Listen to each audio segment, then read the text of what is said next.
Hello everyone and welcome to another Commander Tactics Deck Tech. My name is Pope.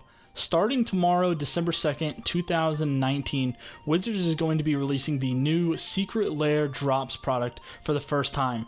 This product had me super excited as I'm a huge fan of alternate art and bling for any of my EDH decks. Over the course of the next week, you'll be able to pick up one of these beautiful sets on a select day. The value of these sets is greatly in the eye of the beholder though. One of them, though, stuck out to me way beyond the rest. Previewed by the Command Zone podcast was the set named Kaleidoscope Killers. In this 3-card set is new art, foil versions of a few amazing 5-color commanders from Magic Past. Reaper King, the Dragon, and the Sliver Overlord.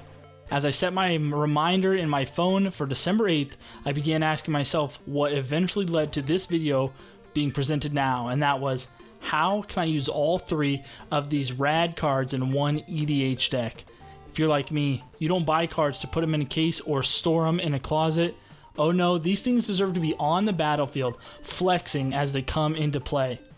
After much brewing, I'm now so thrilled to present to you the Kaleidoscope Killers EDH deck tech, piloted by none other than the Dragon himself. A few quick notes: if you're watching this after the Secret Lair release, this deck is still super sweet regardless of what art you do or do not have. And second, the Dragon at the helm of this deck was one thing that I kept going back and forth on, but hopefully by the end of the video you'll see why we have selected the King of Dragons as our front man. For those of you unfamiliar, the Dragon is a 9 CMC dragon costing 4 generic and Wooburg. While the Dragon is in the Command Zone, he has Eminence, so all of our dragons are going to cost 1 less to cast. And whenever we attack with a dragon while the Dragon's on the field, we can put a permanent onto the field from our hand for free. Unimposed mana reduction for all of our dragons is the main point of having the Dragon as our commander. Should we get to cast him? Well, that's just gravy. The deck shakes out like this. We're going to be playing tribal everything. Dragons, zombies, angels, food, you name it. The way we're going to do this is by maximizing our Changeling army in order to elevate our bomb enablers. The Changelings are going to serve the lords and leaders hidden within this deck, such as the Reaper King and the Sliver Overlord. And then we're going to bring together all the best tribal pieces from around Magic to create one amalgamation of a commander deck.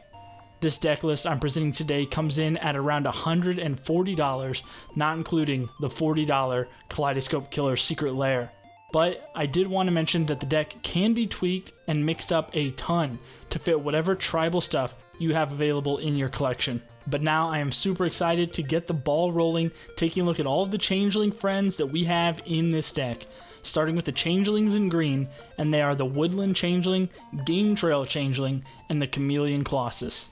As we do start talking about all of these Changelings, keep in mind, anything that says Changeling in the card text is considered a dragon, along with every other creature type.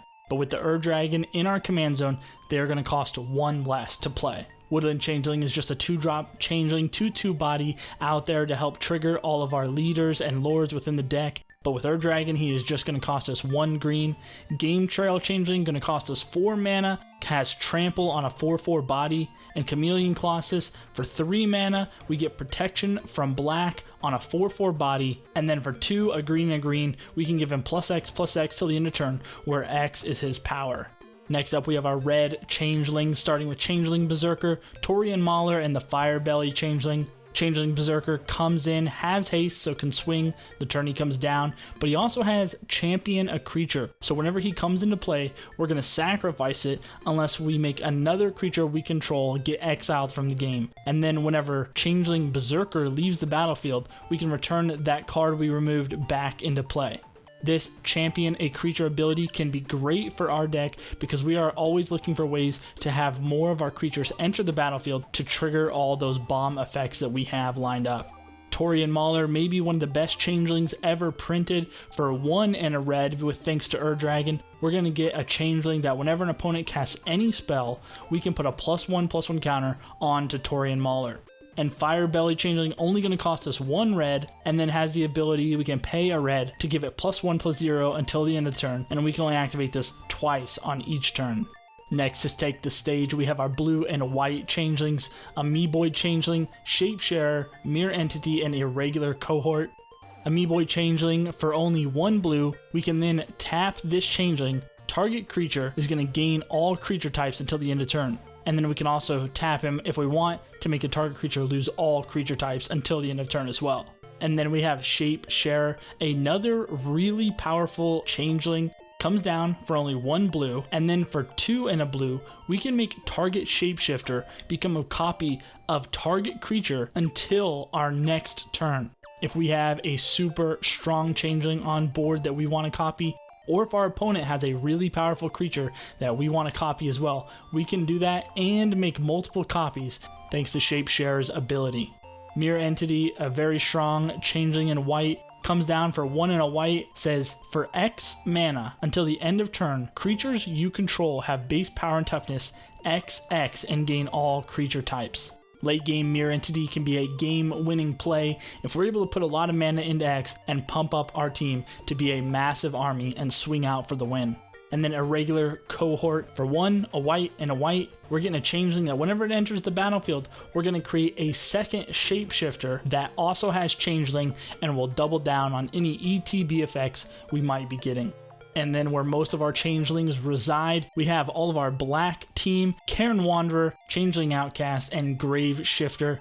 Karen Wanderer is a 4/4 body changeling that says, as long as a creature card with flying is in your graveyard, Karen Wanderer has flying as well. The same is true for Fear, First Strike, Double Strike, Death Touch, Haste, Landwalk, Lifelink, Protection, Reach, Trample, Shroud, and Vigilance. While our deck does contain a lot of these keywords, this can make Karen Wanderer a big threat if we get him down at the right time. Changeling Outcast going to cost 1 black, comes down. Changeling Outcast can't be blocked, but also can't block. Being able to swing out and attack with a Changeling is going to enable some of our other creatures in this deck that we'll take a look at a little bit later. And Grave Shifter, for 2 and a black, we're going to get a Grave Digger that's going to come down into the battlefield and return target creature card from our graveyard to our hand. And then rounding out the black changelings, we have Skeletal Changeling, Venomous Changeling, and Moonglove Changeling. Skeletal Changeling can be regenerated for 1 and a black. Venomous Changeling has Death Touch, so it's going to pump up Cairn if it's in the graveyard. And Moonglove Changeling, for black, we can give it Death Touch until the end of turn. And of course, rounding out the crew, we have 2 colorless changelings with Morophon the Boundless and Universal Automaton. While I did highly consider having Morophon be the pilot of this deck, he just felt better inside the 99 to come down and trigger all of our other effects while also being able to reduce the cost of other spells to cast while he's on the battlefield. But getting up to that 7 mana to cast him felt kind of slow and difficult and felt like we were just losing out on the great ability of the Ur-Dragon. And Universal Automaton, a free creature to cast thanks to the Ur-Dragon, going to be a 1/1 changeling to come down onto the battlefield, activate all of our triggers, and be completely free to cast. But now that we have seen our changeling forces, let's take a look at the lords and leaders that we have tucked away in this deck, ready to be activated and triggered when all of our changelings come down, starting off with our other 2 face cards from the Kaleidoscope Killers Secret Lair, the Reaper King and Sliver Overlord. Reaper King going to cost us Wooburg or 10 generic mana. It says other Scarecrow creatures you control get +1/+1. And whenever another Scarecrow enters the battlefield under our control, we get to destroy a target permanent. The Reaper King has been terrorizing EDH tables since the beginning of time, and now he's going to keep doing it in this deck. Each changeling that comes down going to get buffed by +1/+1, and we're going to get to blow up any permanent we want on the field. And Sliver Overlord, the big 5-colored daddy, says for 3 mana, we can search our library for a Sliver card, reveal that card, and put it into your hand, then shuffle your library. Or for 3 mana, we can gain control of target Sliver. The Sliver Overlord does not have to be tapped. These abilities can be activated repeatedly, and thanks to many of our changelings, we can turn our opponent's creatures into slivers and then gain control of them thanks to his second activated ability. If at any point we want to go get a changeling such as Morophon or one of our other changelings, we can use Sliver's first ability to search for that Sliver card, reveal it, and then add it straight to our hand. Just want to take a second to say this new art had me going crazy. I love the psychedelic colors and the way these two pieces came out. Our next two leaders are going to be Gishath, Sun's Avatar, and Atla Palani, the Nest Tender, coming straight out of the most recent Commander product. Gishath, for 5, a red, a green, and a white, we're going to get a Dinosaur Avatar with Trample, Vigilance, and Haste. Whenever Gishath deals combat damage to a player, we can reveal that many cards from the top of our library, put any number of dinosaur creature cards from among them straight onto the battlefield, and put the rest on the bottom of our library. Thanks to Haste and Trample, Gishath is going to get onto the battlefield and instantly swing out our opponent, hopefully dealing some damage and getting us a bunch of Changelings off the top of our deck to come onto the battlefield and trigger the rest of our leaders that we have in play. And Atla Palani, I absolutely loved this combo when I saw it. Atla Palani, for 1, a red, a green, and a white, we can pay 2 and tap her to create an 0/1 egg creature token with Defender. Whenever an egg we control dies, we can reveal cards from the top of our library until we reveal a creature card and put that card directly onto the battlefield and the rest on the bottom. Every one of our Changelings in this deck is an egg and will trigger this effect as long as Atla Palani remains on the battlefield. There are also some fun combos you can do with Atla Palani and the Changeling Mirror Entity to get tons of creatures from our deck onto the battlefield. Next we have Kalia, the Zenith Seeker, and Unesh, Cryosphinx Sovereign. Kalia, Zenith Seeker from Core 20. Flying and Vigilance for Mardu colors, red, white, black. Whenever Kalia Zenith Seeker enters the battlefield, we're going to look at the top 6 cards of our library. We can reveal 1 Angel card, 1 Demon card, and 1 Dragon card from among them and put it directly into our hand. With the ETB of Kalia, hopefully we will get 3 Changelings off the top of our deck straight into our hand for that maximum card advantage.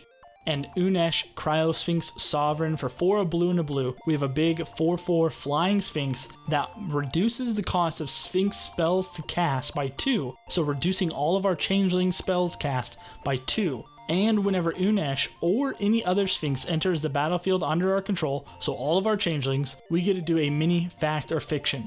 We reveal the top 4 cards of our library. An opponent separates those cards into 2 piles. We put one of the piles into our hand and the other directly into our graveyard. With Unesh, the politics can go rampant. If we're behind and we can work with another opponent to take down the leader of the table, this can be a super fun include. And lastly, rounding out all of our abilities, we have 2 non-legendary creatures that are going to pop off: Harmonic Sliver and Risen Reef. Harmonic Sliver, for only 1, a green and white. All slivers have, whenever this creature comes into play, destroy target artifact or enchantment. With Harmonic Sliver on the board, all of our Changelings are going to be triggering, making sure that no artifacts or enchantments can stick on the board and stop us from doing the things that we want to do. Risen Reef, from Core 20, whenever Risen Reef or another elemental enters the battlefield, so any of our Changelings, we get a look at the top card of our library. If it's a land card, we get to put it directly into play, and if it's not, we get to put it into our hand. With Risen Reef and all of our Changelings, we either get massive land ramp or massive card advantage. But now we have seen all the creature spells that we are going to be running in this deck. Let's take a look at some of the other spells that we can use to provide the extra synergies we need to really take this deck up a notch. Kicking things off with Arcane Adaptation, Distant Melody, and Kindred Summons. Arcane Adaptation, for 2 and a blue, we get this enchantment that says whenever it enters, we get to choose any creature type. Creatures we control are the chosen type in addition to their other types, and the same is true for creature spells we control and creature cards we own that aren't even on the battlefield. If we get Arcane Adaptation down early and we have a lot of our leaders in our hand that aren't Changelings, we can play this, name dragons, and reduce their mana cost all by 1. Distant Melody is an incredible draw card in this deck. We get to choose a creature type and draw a card for each permanent that we control of that type. If we have a board full of Changelings, we can name just about anything and bet that we're going to be drawing upwards of 4 to 5 cards. In Kindred Summons, a very powerful include. We get to choose a creature type, reveal cards from the top of our library until we reveal X creature cards of the chosen type, where X is the number of cards that we already have on the battlefield of that type. Put those cards directly onto the battlefield, then shuffle up our library. The floor with Kindred Summons is obviously that we don't get any creatures, but we're going to be casting this when we have 4 to 5 shapeshifters and changelings on deck, so we are able to pull up to 4 or 5 more straight from our deck right out onto the battlefield.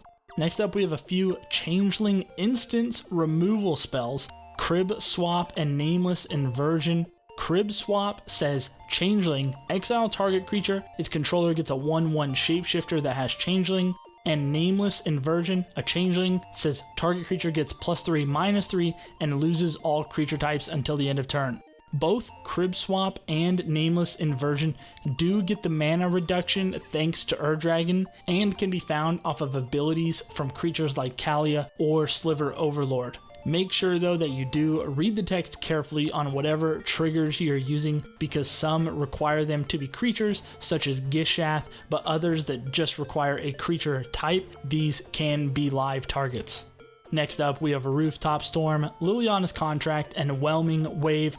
For 6 mana, we get the enchantment Rooftop Storm that says you may pay 0 rather than pay the mana cost of zombie creature spells you cast. Of course, all of our changelings are zombies, so with this enchantment on board, we can cast everything from our hand that's a changeling for free. Liliana's Contract, a sweet include in this deck. Whenever it enters the battlefield, we're going to draw 4 and lose 4 life, and then at the beginning of our upkeep, if we control 4 or more demons with different names, we win the game. Of course, each of our changeling has a different name, and with Liliana's Contract on the board, if we have 4 changelings, we just win on our upkeep. Whelming Wave, a sorcery, says return all creatures to their owner's hands except for krakens, leviathans, octopuses, and serpents.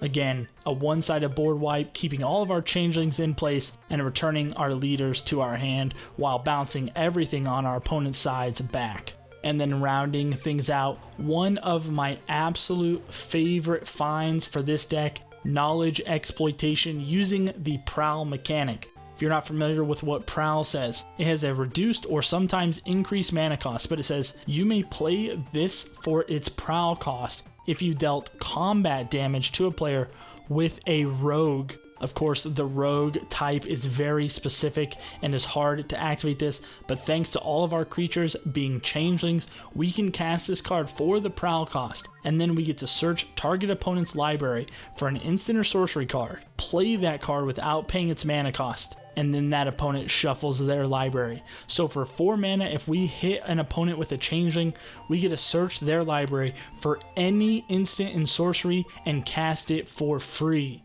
I don't know about you, but at the tables that I sit at, there are a ton of instants and sorceries that I would love to cast on turn 4 for free. There are a ton of Prowl cards from Magic's history that can also be added to this deck, so if you're considering making this, take a look. They are cool, they are unique and different, and can really turn some heads at tables. But now that we've seen what makes this deck tick, let's take a look at what else is inside the 99. Starting things off with our removal and control. We have about 5 to 6 targeted removal and control effects and spells in this deck, and 4 board clears, many of which are one-sided for us. For card advantage in this deck, we have about 10 different spells ranging from artifacts and enchantments to creatures that are going to enable us to have tons of card advantage, many of which are repeatable. Ramping in this deck is very important. That's why we're running 5 mana rocks, 5 green spells, and then 2 enchantments in Zendikar Resurgent and Smothering Tithe, gonna help us get that additional mana to cast those big bombs when we need them. And then how exactly are we gonna win with this deck? Well, it really boils down to value. With all of our big bomb creatures gonna be elevated and enabled by our changeling, we're gonna have card advantage, we're gonna have ramp advantage, and we're gonna use all those abilities to culminate into a game win. But in the chance where our value just doesn't get the job done, we do have an insurance policy with Liliana's Contract. At the beginning of our upkeep, if we control 4 more demons with different names, we win the game. A very real possibility with all the changelings that we're going to be playing, and this might just secure us the victory. A few budget alternatives you might consider for this deck: Edgewalker, Laughless Dragon Queen, and Wayward Servant. Edgewalker, for 1, a white and a black, it's a cleric, gonna reduce the casting cost of all of our other cleric spells by a white and a black. This means all of our changeling spells are gonna have their mana reduced by a white and a black, or just a white or a black, whatever it may be, and be able to play more of them quicker. Laughless Dragon Queen, whenever another dragon comes into play, we get to create a 5/5 red dragon creature token with flying. In Wayward Servant, a way to get in there for some damage. Whenever another zombie enters the battlefield under our control, each opponent's going to lose a life and we're going to gain a life. Again, with all the changelings hitting the board, we're going to be able to ping our opponents down and maybe sneak out a win thanks to Wayward Servant. And then if you're considering upgrading this deck, a few cards that I really enjoy: Kali of the Vast, Sliver Hive Lord, and maybe a land you've never heard of, but Elephant Graveyard. Kali of the Vast. Whenever Kali of the Vast attacks an opponent, we get to put an angel, demon, or dragon creature card straight from our hand onto the battlefield, tapped and attacking. A great way to get a big board presence and put down extra changelings whenever we need to. Sliver Hive Lord, another Wooburg Sliver, gonna give all of our Sliver creatures indestructible. This includes itself, by the way. So if we play Sliver Hive Lord and then a board wipe, it will protect all of our changelings along with the Hive Lord and wipe everything else off the board. And then rounding things out, Elephant Graveyard, coming out of Arabian Nights. For only $150, we get this land that taps for a colorless, or we can tap it to regenerate an elephant or mammoth on the board. Again, we can use Elephant Graveyard to target our changelings and regenerate them in case they ever get removed or targeted or a board wipe comes down. I don't actually know how good Elephant Graveyard would fit in this deck, but I love the card and I love the flavor of being able to just regenerate our changelings and never let them go away. But that is going to do it for this 5-color powerhouse of a deck. I am so excited to get my hands on the Kaleidoscope Killers Secret Lair drop. Again, this drop is happening on December 8th, and that'll only be available for that one day for 24 hours. So if you love this art as much as I do, don't miss out on that. I'm so stoked to put this deck together once I get my hands on these cards and just show it off at my local game store. But what did you think about this deck? Let me know what tribal pieces I missed. What tribal pieces would you include? And to everyone who continues to enjoy these videos, liking, comment, sharing, subscribing, thanks so much. It goes a long way for the growth of this channel and motivates me to keep doing what I'm doing. If you are new here and this is your first time watching, let me know what you thought by using that like or dislike button. And if you want to know when our next video goes live, then hit that subscribe button. We post a new deck tech here every Friday at 9 a.m. Central. If you're a Twitter user, you can head over there, drop us a follow at EDH Tactics. Thanks so much for watching, guys, and we'll see you for the next one.